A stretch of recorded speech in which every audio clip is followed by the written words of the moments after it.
السلام علیکم ورحمۃ اللہ وبرکاتہ۔ محترم ناظرین کرام، امید ہے کہ آپ خیریت سے ہوں گے۔ عموماً عید قربانی پر یہ سوال ضرور پوچھا جاتا ہے کہ عید کے کون سے دن قربانی کرنا زیادہ افضل ہے۔ تو آخر تک ویڈیو دیکھیے گا، انشاءاللہ اس سوال کا جواب بھی آپ کو مل جائے گا۔ عید کے تینوں دن قربانی کرنا جائز ہے، البتہ پہلے دن قربانی کرنا افضل ہے۔ عید کے پہلے دن عموماً قصاب زیادہ پیسے لیتے ہیں، تو بعض لوگ تھوڑے سے پیسے بچانے کے لیے افضل عمل کو چھوڑ کر عید کے دوسرے یا تیسرے دن قربانی کرتے ہیں۔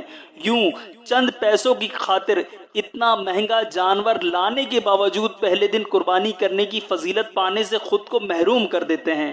پہلے دن قصاب کا زیادہ رقم لینا اگرچہ نفس پر گرا گزرتا ہے، مگر ہمیں اپنا یوں ذہن بنانا چاہیے کہ جو نیک عمل نفس پر جتنا زیادہ گرا گزرتا ہے، اس کا ثواب بھی اتنا ہی زیادہ عطا کیا جاتا ہے۔ یاد رکھیے، عید الاضحیٰ کے دن جانور ذبح کرنے سے افضل کوئی عمل نہیں ہے، لہٰذا کوئی مجبوری نہ ہو تو پہلے دن ہی قربانی کی جائے۔ اگرچہ کچھ رقم زیادہ خرچ ہوگی، لیکن اس کو نقصان نہ سمجھا جائے، بلکہ اس کے عوض آخرت میں ملنے والے عظیم ثواب پر نظر رکھنی چاہیے۔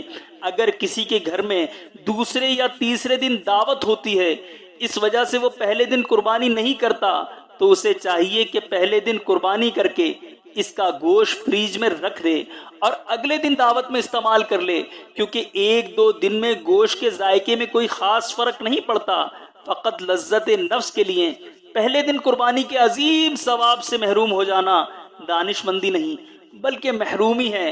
جس طرح تاجر مال کے نفع پر نظر رکھتا ہے، اسی طرح ہر مسلمان کو چاہیے کہ وہ مال کے نفع سے زیادہ نیکیوں کے نفع پر نظر رکھے اور اس کے لیے کوشش بھی کرتا رہے۔